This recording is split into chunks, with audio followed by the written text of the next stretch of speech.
Everybody, the date is, I guess it's November 8th, already November 8th, 2017, and it's a little late. It's 1:05 a.m. and I wanted to talk to you about a very important subject. Really, something that's been something that's been worrying me for a while. Something that's been getting on my nerves. That's been making me, anxious and mad in a way. And it's like with everything else, the things that are supposed to bring, peace and quiet and prosperity and whatnot to everyone, they end up doing the complete opposite. And the thing that I wanted to talk about that's been really bugging me, it's feminism. Feminism, which I don't know even if there is a reverse notion of that, like there's misogyny, yeah, like there's men that hate women. I'm not sure if there's an opposite term of women that hate men. That's probably a feminist. It's probably a feminist. It's women that hate men. Yeah, but at the core, like I said, like a lot of things that end up being evil, at the core, it's really, the notion of it is really pretty kind of honest, in a way, and good. It's just creating equal rights and equal opportunities for both sexes to do whatever the hell it is you want to do, whether you're a man, a woman, homosexual, heterosexual, whatever. And I honestly believe in that. I believe that despite your sex, despite your race, despite your social situation, you should have an opportunity to be whatever the hell you want to be. What I don't believe in is that you should be given more opportunities because you're white, or because you're a man, or because you're a woman. And that's what's happening in modern society. That's what's happening in one world. Maybe not so much in Russia. Currently, it's starting in the US, but you can feel a lot of it in Moscow already. You can feel a lot of it. It's spreading like cancer. It's spreading from Moscow, probably onwards and eastwards. And what I mean is if you're a woman, probably some of you, I'm subscribed to. I listen to some of those TED talks, and some of them are really interesting. Others are I'm seeing a growing amount of feminists over there, and it's like you scroll through and 8 out of 10 people are women, and sometimes they're really interesting talks. Sometimes they're really interesting. They can be scientists or I don't know, really clever people, scientists or Scientologists or what the hell. But I have no idea what I'm saying. But but a lot of the times they're just there, and they're given this stage because they're women. Like recently, I listened to a TED talk, and you can ask me, Andre, why the hell do you listen to the people you're gonna hate? And I have no good answer for you.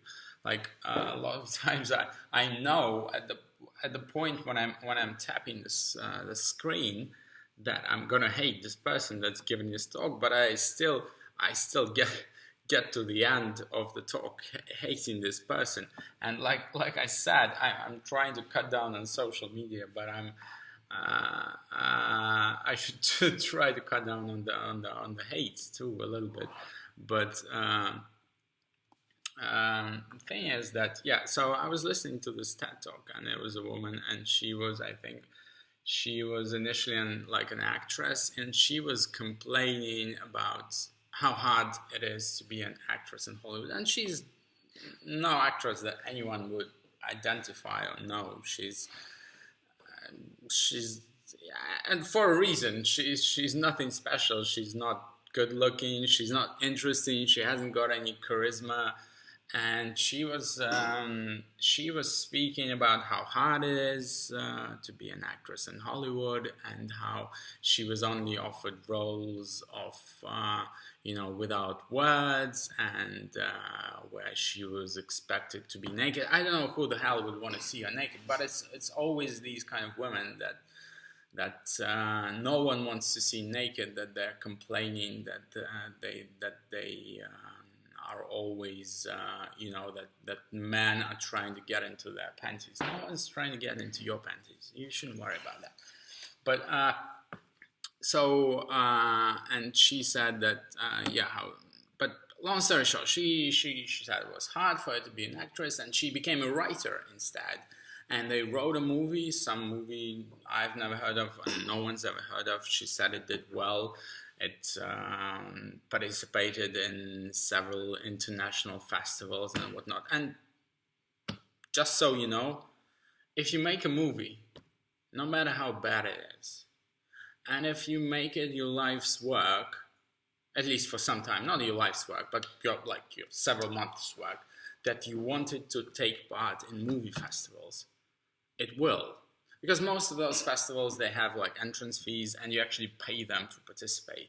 So, and if you participate in like 10, 15, 20 festivals, then some of them you're bound to get some sort of prize. And most of those festivals, they have a very clever prize system in that they don't just give like the first place, and they give like the first place for best, like the Oscars. Yeah, they give the best performance by a woman, best performance by a man, best script, best this, best that, and then 10 other categories that they just made up so that everyone feels kind of special and feels that they got something.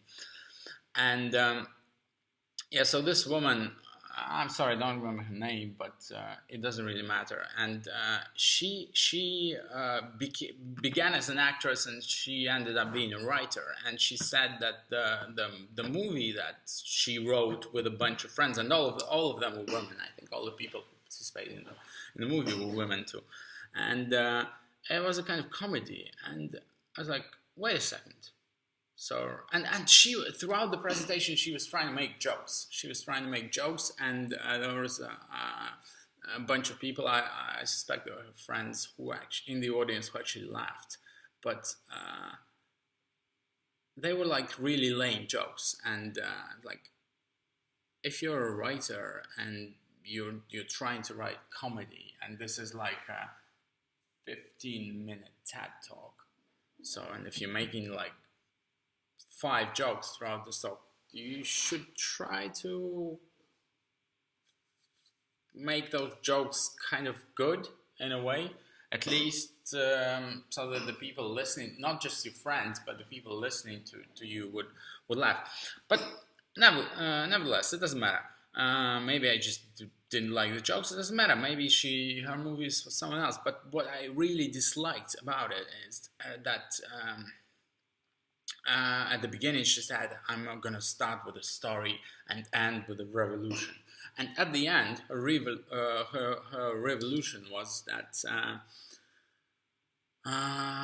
she said that she was giving some statistics about the fact that films with women in them, films that are written by women or directed by women, they somehow make more money than films not written and directed by women. I know. Statistics is a really funny thing. You could twist it around in a way that that you need, you know, it's like an NBA basketball. You could say, oh, if you wanna especially highlight a player, and you can say, oh, he scored most points by a player in his second season in third quarter, in the first 5 minutes of the third quarter of the game.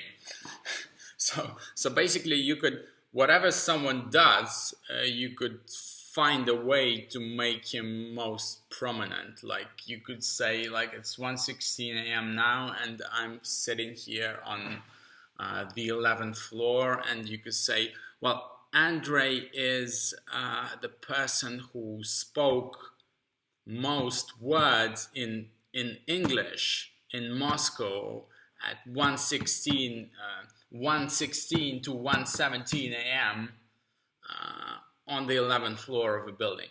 You know what I mean? And she was giving similar statistics as to how movies with females, movies with women were performing better than movies with men in them. And but that's not even the thing that I hated most about it. The thing that I hated most is that she ended up, oh, okay, those movies are performing better. Okay, maybe it's true, maybe it's not. But she said, she ended, will you make a pledge? Will you make a promise? She was addressing the audience and whoever, and the audience of TED Talks. Will you make a pledge to next week to watch a movie made by a woman? Will you make a pledge to make 4 movies made by women and written by women or whatnot in the next month? And that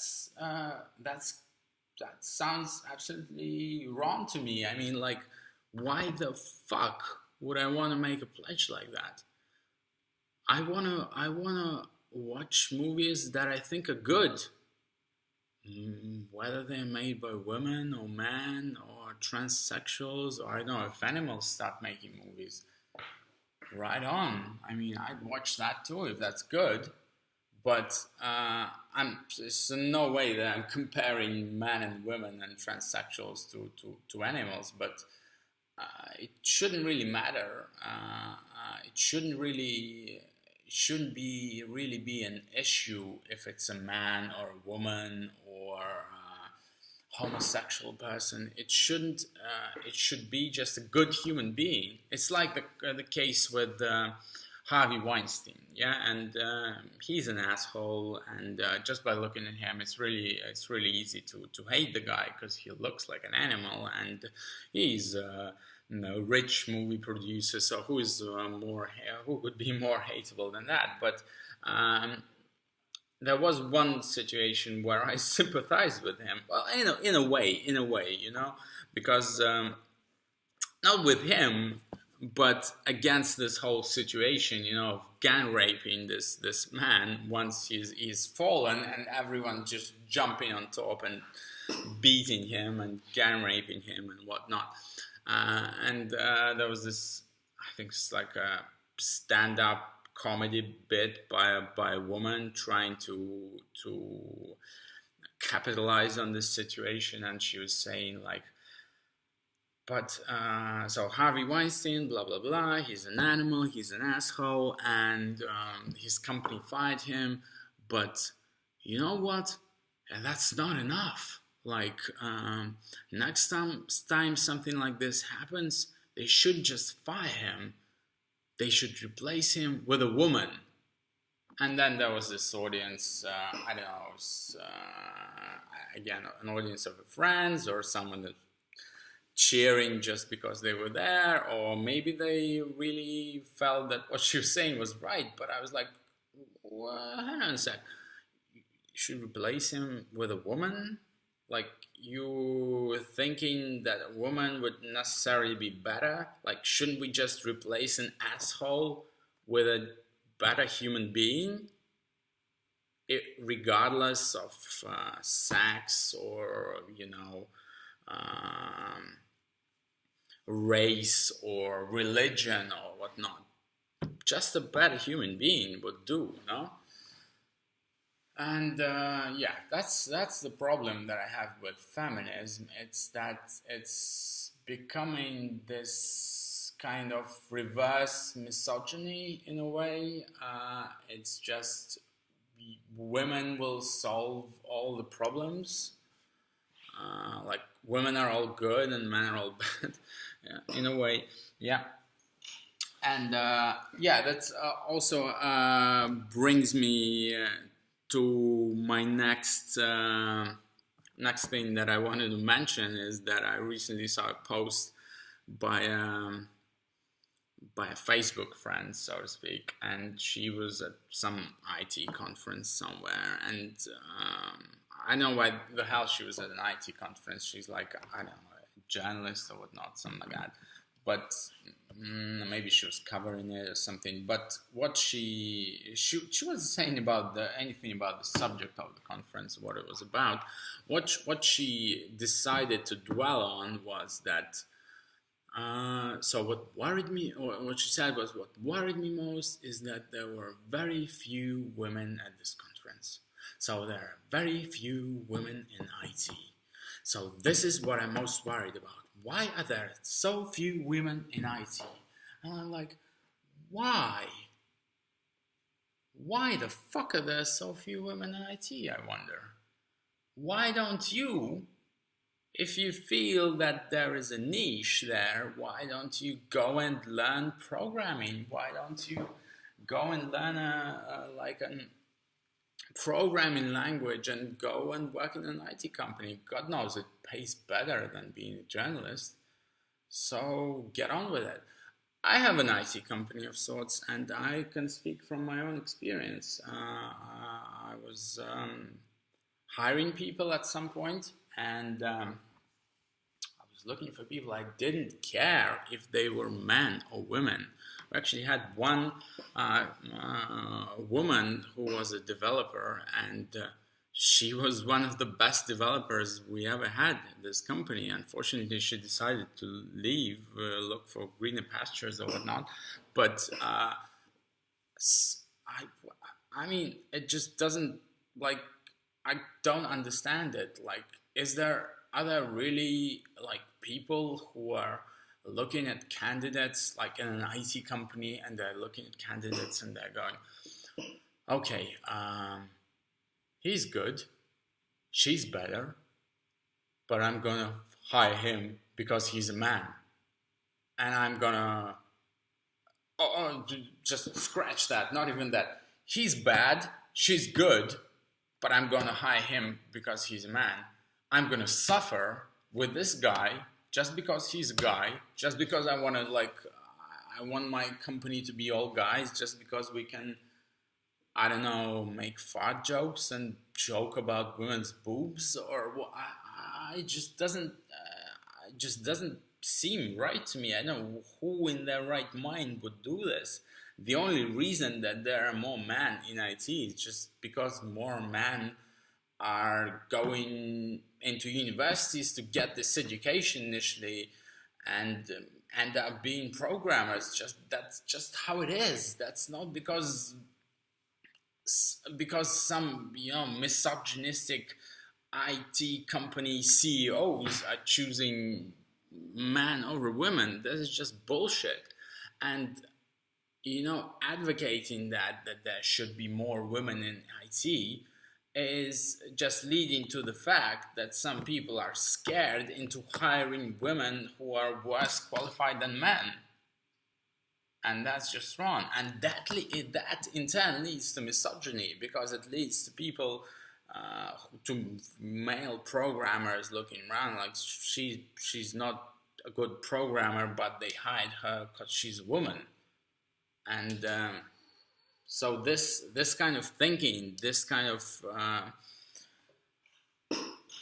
crazy mind tricks or whatnot, I don't know how to call them, lead to misogyny. And what I wanted to end with is